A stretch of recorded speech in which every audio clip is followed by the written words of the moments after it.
많은 사람들이 주식 투자를 시작할 때 가장 먼저 묻는 질문이 있습니다. 도대체 어떤 회사를 사야 돈을 벌 수 있는가 하는 질문입니다. 그런데 이 질문에 대한 답을 찾기 위해서는 먼저 생각의 순서를 완전히 뒤집어야 합니다. 좋은 회사를 찾으려고 애쓰기보다 나쁜 회사를 걸러내는 방식으로 접근해야 한다는 것입니다. 이것이 바로 성장주 투자의 본질이자 가장 강력한 무기입니다. 어떤 기업이 진정한 성장 기업인지 판단하기 위해서는 15가지에 달하는 기준을 하나씩 점검해야 하는데, 이 중에서도 특히 핵심이 되는 몇 가지를 중심으로 설명드리겠습니다. 가장 먼저 살펴보아야 할 것은 그 기업이 속해 있는 시장 자체가 앞으로도 계속 커질 수 있는 시장인가 하는 점입니다. 아무리 경영진이 뛰어나고 아무리 제품이 훌륭하다 해도 시장 자체가 줄어드는 산업에 속해 있다면 그 기업은 결코 위대한 성장주가 될 수 없습니다. 반대로 시대의 흐름을 타고 끊임없이 확장되는 시장 안에 있는 기업이라면 작은 실수 몇 번쯤은 가볍게 극복해낼 수 있는 힘을 가지게 됩니다. 그래서 투자를 결정하기 전에 반드시 스스로에게 던져야 할 질문이 있습니다. 이 기업이 속한 산업은 10년 후에도 여전히 사람들이 필요로 하는 산업인가 하는 질문입니다. 두 번째로 중요한 것은 경영진이 오늘의 성공에 안주하지 않고 끊임없이 새로운 제품과 서비스를 개발하려는 의지를 가지고 있는가 하는 점입니다. 세상에 영원히 잘 팔리는 제품은 존재하지 않습니다. 오늘 시장을 지배하고 있는 제품도 내일이면 누군가의 새로운 발명품에 자리를 내주게 됩니다. 따라서 연구개발에 투자하는 자세를 가진 기업인지, 그리고 그 투자가 실제로 매출 증가로 이어지고 있는지를 확인하는 작업이 반드시 필요합니다. 투자한 돈에 비해 얼마나 효율적으로 새로운 수익을 창출해내는지를 살펴보면 그 기업의 미래 경쟁력을 가늠할 수 있습니다. 세 번째로 눈여겨보아야 할 부분은 영업 조직의 역량입니다. 아무리 좋은 제품을 만들어도 그것을 시장에 효과적으로 전달하지 못한다면 아무 의미가 없습니다. 강력한 엔진을 가지고 있으면서도 헐거운 벨트 때문에 제대로 힘을 전달하지 못하는 기계와 같은 상황이 벌어질 수 있다는 것입니다. 뛰어난 생산 능력과 뛰어난 영업 능력이 함께 맞물려 돌아갈 때 비로소 그 기업은 시장에서 폭발적인 성과를 만들어낼 수 있습니다. 네 번째는 이윤율의 수준입니다. 같은 매출을 올리더라도 그 매출에서 얼마나 많은 이익을 남기는지가 기업의 진짜 체력을 보여줍니다. 이윤율이 높은 기업은 불황이 닥쳤을 때도 충격을 견뎌낼 여유 자금을 가지고 있으며 그 여유 자금을 다시 성장의 발판으로 삼을 수 있습니다. 반면 이윤율이 박한 기업은 호황기에는 화려해 보일지 몰라도 시장이 한번 흔들리면 가장 먼저 무너지는 모래성과 같은 존재가 되어버립니다. 다섯 번째는 그 이윤율을 앞으로도 계속 지켜낼 수 있는가 하는 점입니다. 지금 당장의 높은 이윤율보다 더 중요한 것은 그 이윤율을 미래에도 유지할 수 있는 구조를 갖추고 있는지입니다. 이를 위해서는 비용을 효율적으로 관리하는 능력이 필수적입니다. 끊임없이 원가를 분석하고 낭비되는 자원을 찾아내어 줄여나가는 기업이라면 시간이 지날수록 경쟁자들과의 격차를 더욱 크게 벌릴 수 있습니다. 여섯 번째로 살펴볼 부분은 노사관계입니다. 많은 투자자들이 이 부분을 가볍게 넘기지만 실제로는 기업의 장기적인 성패를 가르는 결정적인 요인입니다. 직원들을 단순한 비용이나 숫자로 취급하는 기업과 진정한 동반자로 대우하는 기업은 시간이 흘수록 완전히 다른 결과를 만들어냅니다. 직원들이 자긍심을 가지고 일하는 조직에서는 혁신이 자연스럽게 흘러나오고 그 혁신은 결국 주주의 이익으로 돌아오게 됩니다. 일곱 번째는 임원진들 사이의 관계입니다. 직원과의 관계가 중요하다면 그보다 한 단계 위에 있는 핵심 경영진과의 관계는 더욱 중요합니다. 이들이 바로 회사의 운명을 결정짓는 사람들이기 때문입니다. 여덟 번째는 조직의 깊이입니다. 한 사람의 천재적인 리더에게만 모든 것이 의존하는 기업은 그 사람이 사라지는 순간 모든 것이 흔들릴 위험을 가지고 있습니다. 반면 여러 단계의 경영진이 유기적으로 성장하며 다음 세대를 준비하는 조직은 오랜 시간이 지나도 그 힘을 잃지 않습니다. 어떤 기업의 경영진을 평가할 때 가장 손쉽게 확인할 수 있는 단서가 하나 있는데 그것은 바로 최고 경영자와 그 아래 임원들 사이의 급여 차이입니다. 최고 경영자의 급여가 바로 아래 임원들에 비해 지나치게 높다면 이는 그 조직이 한 사람의 일에 좌지우지되고 있다는 위험한 신호일 수 있습니다. 반대로 직급에 따라 합리적인 수준의 차이만 존재한다면 그것은 건강하게 협력하는 팀이 운영되고 있다는 긍정적인 증거가 됩니다. 이러한 정보는 누구나 공개된 자료를 통해 직접 확인할 수 있으므로 투자를 결정하기 전에 반드시 한 번쯤은 점검해 보시기를 권해드립니다. 9번째는 비용 분석 시스템의 정교함입니다. 자신이 어디서 돈을 벌고 어디서 돈을 잃고 있는지조차 명확히 파악하지 못하는 기업은 결코 효율적으로 자원을 배분할 수 없습니다. 10번째는 산업 내에서 그 기업만이 가진 독보적인 강점이 무엇인지입니다.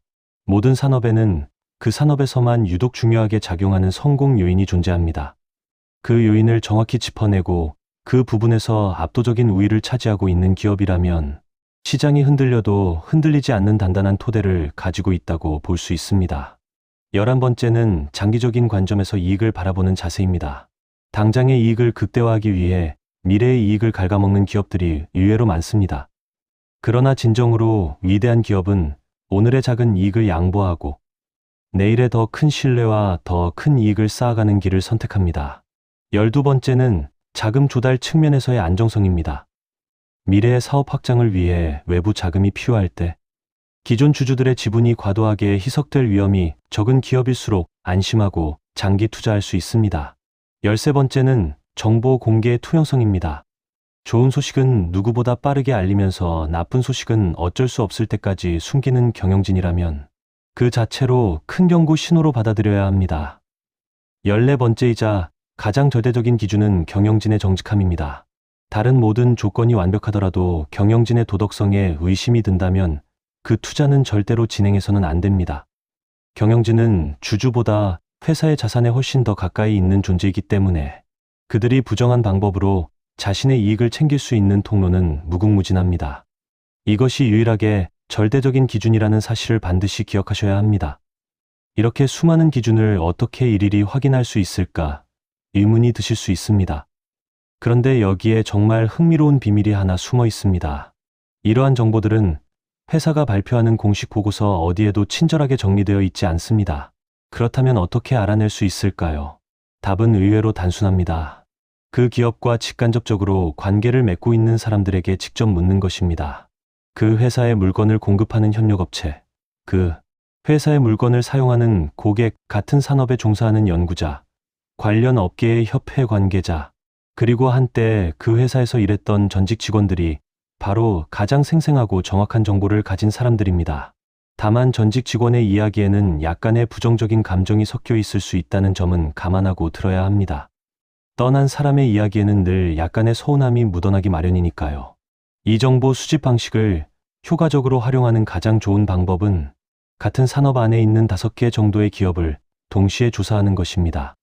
각각의 기업에게 나머지 경쟁사들의 강점과 약점을 물어보면 놀랍도록 입체적이고 정밀한 산업 지도가 그려지기 시작합니다. 그리고 만약 경쟁사들이 어떤 한 기업에 대해 존경심이나 심지어 약간의 두려움을 가지고 이야기한다면 그 기업이 바로 여러분이 찾던 진짜 보석일 가능성이 매우 높습니다. 요즘 시대에는 이런 조사를 훨씬 쉽게 할 수 있는 방법들이 많아졌습니다. 업계 종사자들과 연결될 수 있는 다양한 온라인 채널이나 회사 공식 채널을 통해 직접 문의하거나 매장을 직접 방문해서 분위기를 살펴보는 것도 충분히 훌륭한 방법이 됩니다. 여기서 정말 많은 사람들이 잘못 알고 있는 충격적인 사실을 하나 말씀드리고 싶습니다. 바로 배당금에 대한 오해입니다. 대부분의 사람들은 배당을 많이 주는 회사가 좋은 회사라고 생각합니다. 그런데 이것은 투자에 있어 가장 위험한 착각 중 하나입니다. 회사가 벌어들인 돈을 주주에게 나누어 주는 것이 항상 최선의 선택은 아닙니다. 만약 그 돈을 새로운 시장 개척이나 연구개발이나 생산, 효율화에 쓴다면 그 가치는 훨씬 더 크게 불어날 수 있기 때문입니다. 간단한 숫자로 이 차이를 한번 느껴보시겠습니다. 똑같이 같은 가격으로 시작한 두 회사가 있다고 가정해 보겠습니다. 한쪽은 매년 배당을 넉넉하게 주지만 성장 속도는 시장 평균 수준에 머무는 회사이고, 다른 한쪽은 배당은 적게 주지만 매년 매출과 이익이 폭발적으로 성장하는 회사입니다. 시간이 10년 정도 흐르고 나면 배당을 적게 주던 회사의 주가가 10배 가까이 상승하면서 처음 투자금 대비 받는 배당의 비율이 오히려 배당을 많이 주던 회사를 압도적으로 어넘는 놀라운 현상이 벌어집니다. 결국 지금 눈에 보이는 배당금보다 훨씬 중요한 것은 그 회사가 가진 미래의 성장 가능성이라는 사실을 절대로 잊지 말아야 합니다. 또 하나 충격적인 진실이 있습니다. 바로 지나친 분산 투자에 대한 맹신입니다. 흔히 모든 계란을 한 바구니에 담지 말라는 말을 들어보셨을 것입니다. 그런데 이 조언을 잘못 받아들이면 오히려 큰 손해를 보게 됩니다. 너무 많은 종목에 분산해서 투자하면 결국 자신이 제대로 알지도 못하는 회사들의 돈을 흩뿌리는 결과가 되어버립니다. 우리에게 주어진 시간은 누구에게나 하루 24시간으로 동일합니다. 종목 수가 늘어날수록 각각의 회사에 쏟을 수 있는 관심과 시간은 줄어들 수밖에 없습니다. 진짜 중요한 것은 단순히 종목의 개수가 아니라 그 안에 담긴 산업이 얼마나 다양한지, 그리고 각 기업이 얼마나 견고하게 사업 영역을 갖추고 있는지를 따져보는 것입니다. 차라리 자신이 깊이 이해하고 있는 적은 수의 종목에 집중하는 것이 어설프게 수십 개의 종목으로 흩어놓는 것보다 훨씬 더 안전하고 현명한 전략이 될 수 있습니다. 이제 정말 현실적인 질문이 떠오를 차례입니다. 세상에는 수많은 기업이 존재하는데 그 모든 기업을 일일이 이 모든 기준으로 확인하는 것이 가능할까요? 당연히 불가능합니다. 그래서 효율적인 걸음망이 필요합니다. 먼저 신뢰할 수 있는 다양한 경로를 통해 수백 개에 이르는 후보 기업들을 모읍니다. 그 다음에는 재무제표와 매출 구조와 경쟁 환경을 가볍게 훑어보면서 후보군을 수십 개 수준으로 좁혀나갑니다. 그리고 그 좁혀진 후보들에 대해 앞서 말씀드린 현장 조사 방식을 적용하면 최종적으로는 단 두세 개 정도의 기업만이 살아남게 됩니다. 그만큼 모든 기준을 충족하는 진짜 보석 같은 기업을 찾는 일은 결코 쉬운 일이 아니라는 뜻입니다. 그러나 바로 이렇게 철저하게 걸러낸 소수의 기업에 집중적으로 투자했을 때 비로소 진정한 의미의 부를 쌓을 수 있게 됩니다. 이제 조금 더 깊은 이야기로 들어가 보겠습니다. 안정적인 투자처를 찾는 분들이 가장 궁금해하시는 부분이 바로 어떤 종류의 주식이 마음 편하게 오래 들고 갈 수 있는가 하는 점입니다. 이를 위해서는 네 가지 차원을 함께 고려해야 합니다. 생산과 마케팅과 연구와 재무 역량에서의 우수성, 뛰어난 인재들의 존재, 이익을 오랫동안 지켜낼 수 있는 보호 장치, 그리고 합리적인 가격입니다. 이 네 가지를 기준으로 기업들을 한 줄로 세워보면 가장 이상적인 투자처는 앞의 세 가지 조건을 모두 만족하면서도 가격까지 합리적인 기업입니다. 그러나 이런 완벽한 기회는 매우 드물게 나타납니다. 그래서 현실적으로는 앞의 세 조건을 충족하지만 가격이 약간 비싸게 보이는 기업도 충분히 좋은 선택이 될 수 있습니다. 시간이 흐르면 그 성장이 비싼 가격마저 정당화시켜주기 때문입니다. 반면 가장 위험한 조합은 모든 조건이 평범하거나 부족한데도 가격마저 비싸게 거래되는 경우입니다. 이런 종목은 절대로 손대서는 안 됩니다. 여기서 정말 흥미로운 숫자 이야기를 하나 들려드리고 싶습니다. 같은 산업 안에 있는 세 개의 회사를 가정해 보겠습니다. 성장이 전혀 없는 회사는 시장에서 낮은 가격 평가를 받고 앞으로 이익이 2배로 늘어날 것이라 기대되는 회사는 훨씬 높은 가격 평가를 받습니다. 그런데 5년이 지난 뒤 실제로 어떤 일이 벌어졌는지 살펴보면 정말 놀라운 진실이 드러납니다. 성장 없는 회사는 처음 예상대로 여전히 같은 자리에 머물러 투자 수익률이 거의 없습니다. 꾸준히 성장세를 이어가며 시장의 신뢰를 그대로 유지한 회사는 이익이 2배로 늘어난 만큼 정확히 2배의 투자 수익률을 안겨줍니다. 그런데 정말 흥미로운 것은 세 번째 회사입니다. 이 회사는 실제로 이익을 2배로 늘리는 데 성공했지만 그 과정에서 경영진과 조직 내부의 여러 문제가 노출되면서 시장의 신뢰를 잃어버립니다. 그 결과 이익은 2배가 되었음에도 시장이 매기는 가격 평가는 오히려 절반으로 떨어지게 되고 결국 투자 수익률은 거의 제로에 가까워지는 충격적인 결과가 나타납니다. 여기서 얻을 수 있는 핵심 교훈은 단순합니다. 단순히 이익이 늘어나는 것만으로는 충분하지 않으며 그 성장이 앞으로도 지속될 것이라는 시장의 믿음을 함께 지켜내야 진짜 수익으로 이어진다는 사실입니다. 그리고 이 믿음이 오랫동안 유지될 것이라고 확신할 수 있을 때 투자자는 다소 높은 가격이라도 과감하게 지불할 수 있는 용기를 가져야 합니다.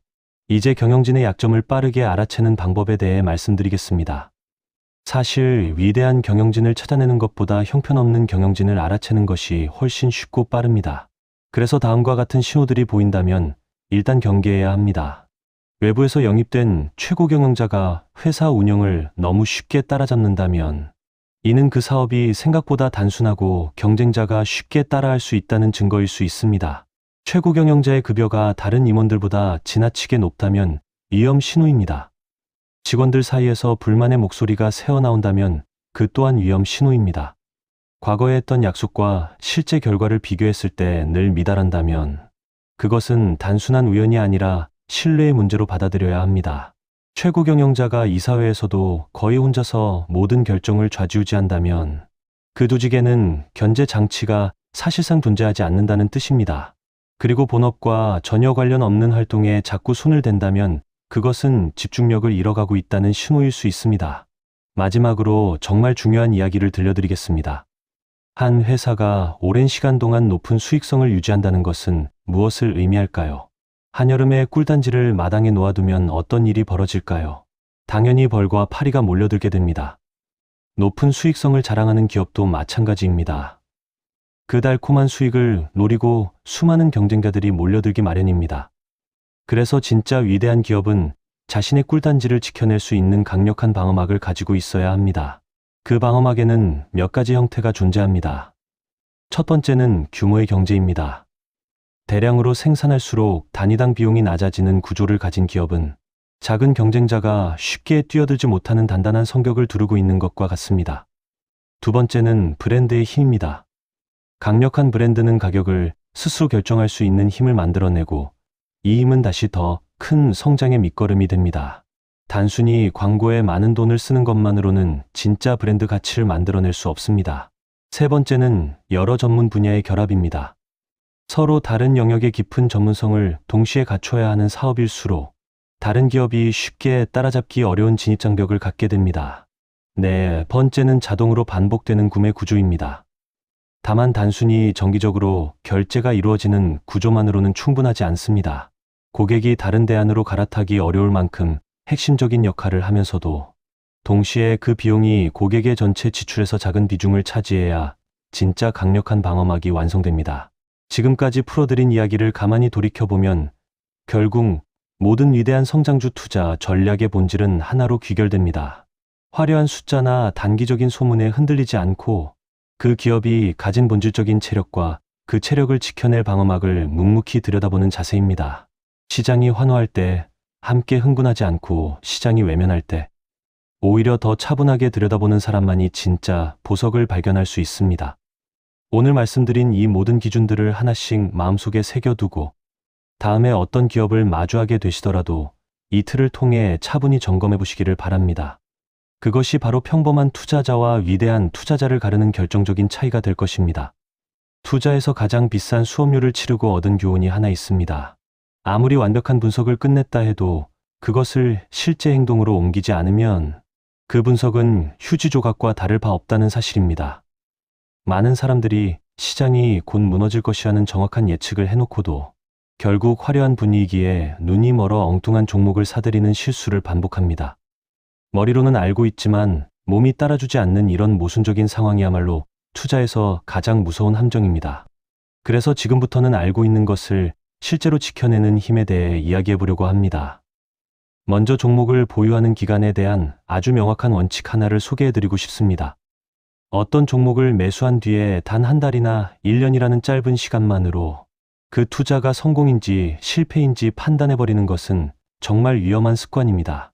진짜 성장의 결실이 눈에 보이기까지는 일정한 시간이 필요한데 그 시간을 대략 3년 정도로 잡아두는 것이 매우 효과적입니다. 실제로 이 원칙을 철저하게 지켰던 한 사례를 살펴보면 정말 흥미로운 장면이 나옵니다. 통신 기술이 막 태동하던 시기에 어떤 투자자가 작은 전자 회사 주식을 대량으로 매수했습니다. 그런데 매수한 직후부터 주가는 오르기는커녕 오히려 10% 가까이 떨어진 채로 1년 넘게 지지부진하게 흘러갔습니다. 주변 사람들은 그 투자자를 두고 형편없는 종목을 골랐다며 비웃기까지 했습니다. 그러나 그 투자자는 처음 세웠던 원칙을 끝까지 믿고 버텼습니다. 그리고 시간이 흐르자 시장이 그 회사가 가진 무선, 통신 기술의 가치를 뒤늦게 알아차리면서 주가는 폭발적으로 치솟기 시작했습니다. 만약 그때 1년 만에 포기하고 파버렸다면 이 엄청난 수익은 결코 손에 넣을 수 없었을 것입니다. 이 사례가 우리에게 알려주는 교훈은 분명합니다. 단기적인 가격의 흔들림에 휘둘리지 않고 처음 세운 시간의 기준을 지켜내는 인내심이야말로 진짜 큰 수익을 만들어내는 가장 강력한 무기라는 것입니다. 그런데 여기서 정말 중요한 부분이 하나 있습니다. 3년이라는 시간을 지키는 원칙은 매수한 종목을 계속 들고 있어야 한다는 보유의 원칙이지, 무조건 3년이 지나면 팔아야 한다는 매도의 원칙은 절대 아니라는 점입니다.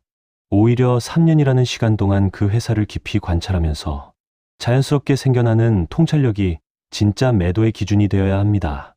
시간이 지나면서 그 기업을 바라보는 시각 자체가 달라지는 순간이 찾아오는데, 바로 그 순간이 떠나야 할 때라는 신호입니다. 어쩌면 장기간 한 종목을 깊이 들여다보는 과정 자체가 투자자에게 줄 수 있는 가장 값진 선물은 바로 이런 날카로운 통찰력일지도 모릅니다. 그렇다면 이 원칙을 지키는 것이 항상 쉬웠을까요? 전혀 그렇지 않습니다. 정말 흥미로운 갈등의 순간을 하나 살펴보겠습니다. 화학 분야에서 독점적인 위치를 차지하고 있던 어떤 기업에 상당한 자금을 투자했던 한 투자자가 있었습니다. 그런데 그 회사가 새로운 제품 개발에 너무 많은 돈을 쏟아붓다가 결국 그 개발 계획을 포기하는 결정을 내리면서 시장의 기대가 완전히 무너져 버렸습니다. 실망한 투자자들은 앞다투어 주식을 팔아치웠고 주가는 곤두박질쳤습니다. 바로 이 순간이 군중을 따라 함께 팔아야 할지 아니면 원칙을 지키며 버텨야 할지 결정해야 하는 갈림길이었습니다. 그런데 그 투자자는 정말 놀라운 선택을 합니다. 오히려 보유량을 더 늘리는 결정을 내린 것입니다. 주변에서는 의심의 눈초리로 바라보았지만 그 회사가 여전히 독점적인 제품들을 통해 안정적인 이익을 만들어내고 있다는 본질적인 가치를 믿었기 때문입니다. 그리고 시간이 흐르자 시장의 분위기는 순식간에 반전되었고 주가는 급등했습니다. 이 사례는 군중과 다른 방향으로 가는 결정이 얼마나 큰 용기와 확신을 필요로 하는지, 동시에 그 확신이 정확했을 때 얼마나 큰 보상을 가져다 주는지를 동시에 보여줍니다. 여기서 단기 매매에 대한 아주 솔직한 경고도 함께 짚어드리고 싶습니다. 짧은 기간에 사고 팔며 수익을 챙기는 방식은 한두 번은 성공할 수 있을지 모르지만 결국 3번 정도 연속으로 운이 따르면 네 번째에는 그동안 쌓아온 수익을 한꺼번에 날려버릴 만큼 큰 손실로 이어질 위험이 매우 높습니다. 짧은 호흡으로 시장을 들락거리는 전략은 아무리 영리한 사람이라도 결국 위험한 도박에 가까워질 수밖에 없습니다. 그래서 장기적인 안목을 가지고 진득하게 버티는 투자 방식이 단기적인 거래보다 훨씬 안전하고 합리적인 선택이라는 사실을 다시 한번 강조하고 싶습니다. 이번에는 아주 작은 가격 차이에 집착하다가 큰 기회를 놓쳐버리는 흥미로운 이야기를 들려드리겠습니다. 어떤 투자자가 길을 걷다가 우연히 중요한 고객을 만나게 됩니다. 그는 방금 방문하고 돌아온 회사의 전망이 매우 밝다며 추가 매수를 적극적으로 권유했습니다. 고객은 흡족해하며 특정 가격 이하로만 매수해달라고 요청했습니다. 그런데 며칠이 지나도 주가는 그 고객이 원하는 가격을 살짝 웃도는 수준에서만 오르내렸습니다. 단 몇 센트의 차이였습니다. 투자자는 2번이나 전화를 걸어 조금만 가격을 올려서라도 매수하시는 것이 좋겠다고 권유했지만 고객은 단호하게 거절했습니다. 그리고 불과 몇 주 만에 그 주가는 50% 이상 폭등해버렸고 고객이 그렇게 고집했던 그 작은 가격 차이는 다시는 만날 수 없는 기회가 되어버렸습니다. 이 일화가 우리에게 전해주는 메시지는 정말 강렬합니다. 정말 좋은 기회를 발견했다면 동전 몇 개 차이에 연연하지 말고 대담하게 움직여야 한다는 것입니다. 좋은 가격이라고 판단된다면 망설임 없이 행동하는 결단력이야말로 큰 수익을 놓치지 않는 결정적인 비결입니다. 이제 정말 깊이 있는 통찰 하나를 말씀드리고 싶습니다. 바로 역사가 똑같은 모양으로 계속 반복된다는 사실입니다. 시대를 거슬러 올라가 보면 시기마다 사람들을 절망에 빠뜨렸던 각기 다른 이유들이 있었습니다. 어떤 시기에는 극심한 경제 침체에 대한 공포가 시장을 짓눌렀고, 다른 시기에는 전쟁에 대한 두려움이 사람들을 사로잡았으며, 또 다른 시기에는 끝없는 경기 불황이 다시 올 것이라는 우려가 팽배했고, 또 다른 시기에는 물가 상승과 정부 정책에 대한 두려움이 투자 심리를 완전히 가라앉혔습니다.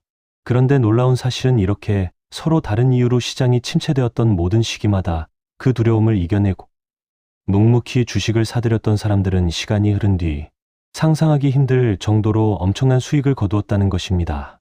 각각의 침체기마다 용기를 내어 투자하고 10년 이상 묵묵히 보유했더라면 수익률이 1000%에 이르는 경우도 있었다는 사실은 정말 놀랍지 않을 수 없습니다. 그런데 동시에 우리가 반드시 경계해야 할 부분도 있습니다. 이렇게 좋은 기회가 반복되는 시기마다 오히려 위험한 함정에 빠지는 사람들도 똑같이 존재했다는 사실입니다. 이런 실수를 저지르는 이유는 단 하나입니다. 자신이 지금 무엇을 하고 있는지 차분히 따져보기보다 그저 군중심리에 휩쓸려 그 순간 가장 인기 있는 종목을 무작정 따라 사들이기 때문입니다. 옛 속담 중에 더 많이 변할수록 더 많은 것이 그대로 남는다는 말이 있는데, 시장의 심리야말로 이 말을 가장 정확하게 증명해주는 영역이라고 할 수 있습니다. 이런 역사의 반복을 이야기하다 보면 자연스럽게 떠오르는 또 하나의 논쟁이 있습니다.